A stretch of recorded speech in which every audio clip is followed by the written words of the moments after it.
Hi, I'm Emily, and I just turned 29. Years ago, I made the mistake of marrying a man with lots of problems, thinking love would fix everything. I believed I could show him how valuable he was, but I was wrong. Love is strong, but it can't make someone love themselves. I'll call my ex Joseph. He was obsessed with making his parents happy. It wasn't just a normal desire to please them. It was an overwhelming need for their approval that influenced everything he did. Joseph's parents, who I'll call Mr. and Mrs. Ellis, didn't really care about his life, which made him desperate for their attention. It was sad to watch, and I quickly realized I couldn't fill the emotional void left by his parents. To make things worse, Joseph had a terrible habit of spending our savings on things his parents wanted. He bought them extravagant gifts, vacations, and other unnecessary stuff. Our money seemed to flow directly to Mr. and Mrs. Ellis, and their lack of appreciation made it even more frustrating for me. This reckless spending was a constant source of arguments between us. It felt like I was competing with his parents for his attention, which drained our marriage. Despite all the problems and constant arguments, I still cared about Joseph. I hoped he could free himself from his parents' unrealistic expectations and find happiness within himself. But it became clear that my love wasn't enough to help him escape their negative influence. Things took an even sharper turn one day. Joseph came to me looking serious and said he had something important to tell me. After all the ups and downs we'd been through, I prepared myself for the worst, not knowing the bombshell he was about to drop.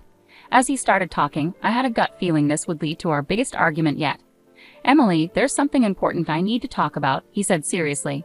"What's going on?" I asked, already bracing myself for bad news. "It's about my parents. They're retiring soon, and I want to surprise them with a luxury vacation." "It's going to cost a lot," he said, looking both excited and nervous. "That sounds nice as long as the money comes from your own savings. I really don't want to use our joint savings again," I said, hoping to avoid another fight about money. "I don't have enough to pay for it myself. I was hoping we could use some of our savings," Joseph admitted, looking hopeful but worried. "Joseph, if it's more than we can afford, maybe we should rethink this expense," I suggested gently, trying to bring him back to reality. But he got upset. "You just don't understand, Emily. I love my parents and wanted to do something special for them. Love isn't about counting every penny. It's about grand gestures," he argued passionately. I argued, but love is also about being there for each other and making sacrifices together, not at the expense of our financial stability. This trip might be important to them, but we need to think about our future too. Joseph was determined. "I have to do this for them. I thought you, of all people, would understand. They're everything to me." "And you're everything to me, Joseph, but we have to be practical. We can't just use up all our savings on one trip." I tried to find a compromise, but he accused me of being selfish and not seeing the importance of his gesture. "It's not about being selfish, it's about being sensible and planning for the future," I explained, wondering just how much he planned to spend. When he said he needed all of our savings, my heart sank. "All of our savings, Joseph? That's just reckless," I said, shocked by his request. "You're being heartless," he shot back, convinced I couldn't understand his desire to make his parents happy. "No, Joseph, I'm being realistic. We can't afford to spend $85,000 on a whim," I said, my patience running out. His casual mention of getting the money back later only added to my frustration. "Really, Joseph? That's not how this works," I replied, my disbelief obvious. We were at a standstill. Our views on love, responsibility, and money were completely different. The argument got louder and more intense. Suddenly, things were being thrown and breaking as if to emphasize our anger. In the midst of this chaos, Joseph declared that if I couldn't support him, he wanted a divorce. He probably expected me to panic and try to save our marriage. But I didn't. Instead, I gathered all my calm and resolve and simply said, "Okay, Joseph, if that's truly what you want." The shock on his face was clear. He had expected tears and begging, but what he got was my firm stance. I was done indulging his fantasies. If he wanted to waste his future chasing unrealistic dreams, he could do it without me. I didn't hold back. I told him everything. I made it clear that his endless quest for his parents' approval was pointless, like trying to stay dry in a storm with just an umbrella. He tried to argue, but I stopped him with a simple raise of my hand. I declared that I was done fighting for a love trapped by unrealistic expectations and a constant need for validation. "Go ahead, spend all your money trying to win over people who barely notice you," I told him, firm in my decision to end the cycle of disappointments and broken promises. And with that, the harsh truth hit him. He finally realized how bad things had gotten. Our marriage had turned into a battlefield, and it was time to raise the white flag and find peace separately. A month has passed since the divorce was finalized, and I can honestly say the feeling of freedom is incredible. Gone are the days of endless arguments about money or seeking approval that was never ours to gain. Now I'm breathing easier, free from the heavy burden of his doubts that once darkened my days. Each new day seems a little brighter.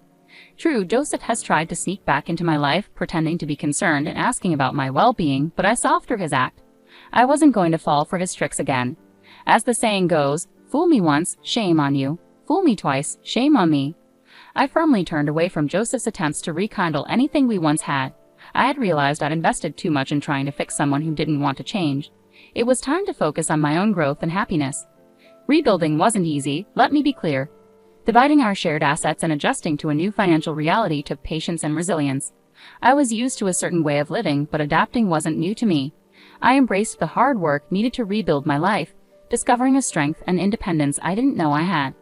Reconnecting with old friends, getting back into hobbies I'd neglected, and finding new interests made the world feel big and full of possibilities.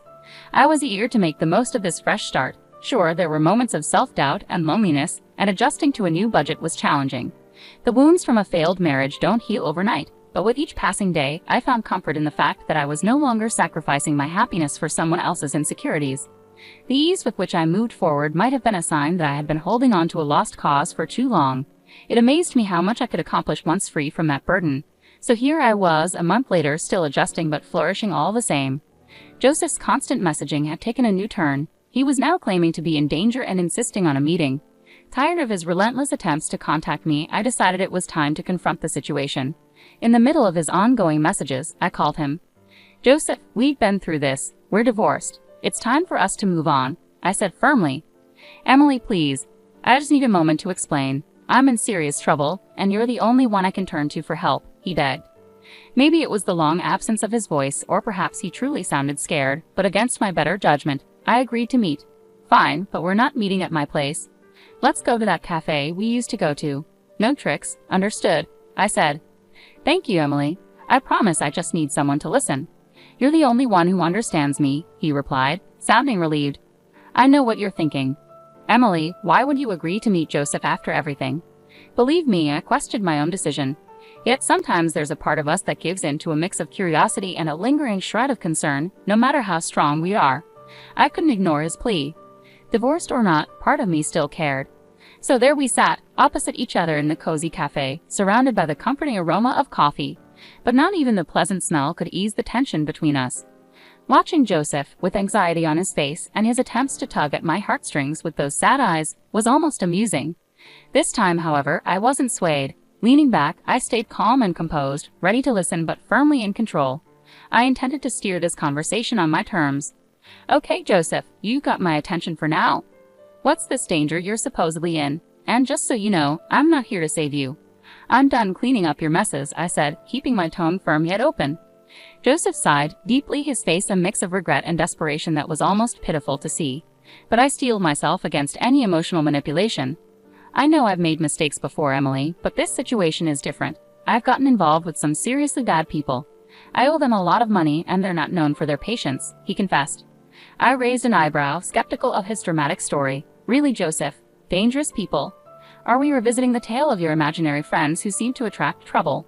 I couldn't hide my disbelief. Joseph's expression shifted to one of hurt and frustration, evidently hoping for a more sympathetic ear. "No, Emily, this isn't made up. I'm in deep trouble, and coming to you was my last resort," he insisted, his voice laced with desperation. "So let me guess, you spiraled after our divorce and now you're in debt? Was it that trip you mentioned?" I couldn't keep my voice down, drawing curious glances from other cafe patrons. I shot them an apologetic look, trying to regain my composure. "Look, I got caught up in something foolish, I admit, but now I'm in a mess that's bigger than I can handle alone," Joseph admitted, his gaze pleading. My frustration was close to boiling over. How could he waltz back into my life with yet another crisis? Yet, underneath the anger, I couldn't completely ignore the remaining shred of empathy for him. "How much are you in for?" I asked, bracing myself. $145,000, Joseph responded sheepishly. $145,000? Joseph, are you out of your mind? The cafe's patrons turned their heads, their stares sharp as knives. This time, I didn't bother to offer an apology for my outburst. If they were in my shoes, hearing what I was hearing, they'd likely react the same way. "Emily, please, I'm begging you. I've got nowhere else to turn. I know I've made a mess of things, but you're the one person who really believed in me," Joseph pleaded, his eyes shining with a sincerity that reminded me of the man I once loved. But those days were long gone, and my priority now was self-preservation, even if it meant walking away from him. Don't pull at my heartstrings, Joseph. It's way too late for that. When you said you needed help, I thought you meant $12,000, not $145,000. You've completely lost it, I responded, my voice a mix of disbelief and indignation. Overwhelmed, Joseph began to cry, oblivious to the uncomfortable glances from others. Joseph, calm down. This isn't the place for a scene. What's going to happen if you don't pay this back? I asked, trying to grasp the full extent of his predicament. They're threatening to harm me, Emily. I'm not joking. This is really bad, he managed between sobs. His words hung heavy in the air, leaving me torn between my lingering concern for his well-being and the need to protect myself from getting dragged back into his chaos. Seeing how serious things were for him, I softened my approach. All right, Joseph, start from the beginning and tell me everything, I said gently. He explained how he had tried to pay for an expensive trip for his parents. He borrowed money from a friend who let him down, leaving him with a lot of debt. As he told his story, I felt a mix of frustration at his poor choices and some reluctant amusement at how things turned out. So you borrowed money from risky people to impress your parents who hadn't even noticed your efforts. Is that what happened? I asked, trying to understand. Joseph's face dropped and tears rolled down his cheeks as he admitted the harsh truth. Yes, ever since they went on that trip, it's like I don't matter to them, he said, sounding very sorry. Even though I was frustrated, I felt a bit of sympathy for him. It was a tough lesson for Joseph, and seeing him so regretful made me feel a bit compassionate. You've really gotten yourself into a tough spot, I said. Joseph, I know you don't want to hear I told you so, but you did create this mess yourself. I warned you it wasn't a good idea, and now you chose to leave me over it, and here you are, struggling. You put everything into trying to make your parents happy, but all you got in return was silence. It's a hard lesson, but it's one you needed to learn, I said, feeling a mix of concern and resignation. This was a hard truth for both of us. Joseph had based his self-worth on people who couldn't appreciate his sacrifices, and I had to accept that I couldn't protect him from his own choices anymore. I hoped that facing these tough consequences would show him that I had always been on his side. But his need for parental approval was his downfall. As we sat in silence, the weight of our past, filled with broken promises and dreams, was heavy. I realized it was time to let go completely. No more second chances, no more trying to fix what was beyond repair. Joseph needed to face the results of his actions alone, and I needed to move on and find my own happiness. I hope you find a way out of this, Joseph, I said, my voice firm with finality. You're not going to help? Joseph asked, looking surprised.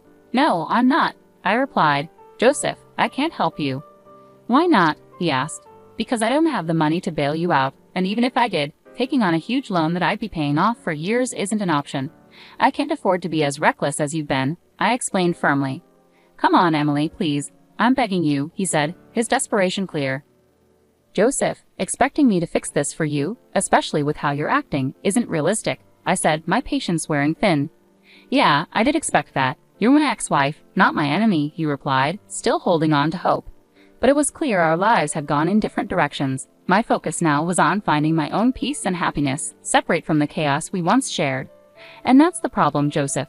You expect me to always be there to clean up your mess because that's what I used to do. I was your wife, so helping you out of trouble was something I did naturally. But I can't and shouldn't keep doing that. It's not my responsibility anymore. After everything, I don't owe you anything, especially considering how our money was wasted on your ungrateful and toxic parents. But I love them, Joseph said. But I love myself too. And loving myself means doing what's best for me, including taking care of my own well-being, I said. Joseph looked down, realizing that he wasn't going to get the help he wanted from me. Since it seems like you're out of options, here's one piece of advice. Leave. Move somewhere far away where they can't find you. If you can't do that, I'm not sure what else you expect from me. He sat there in silence, clearly frustrated by my refusal to help him this time. It's time for us to go our separate ways, Joseph. I can't keep being dragged back into your problems. We both need to find our own peace, I said, hoping he would understand. If you really cared about me, you'd help, he said, anger in his voice. Goodbye, Joseph. I'm changing my number, I said firmly as I stood up to leave. As I walked away, Joseph stayed seated, his face showing a mix of emotions. It was a tough but necessary step for me to take for my own happiness and self-respect.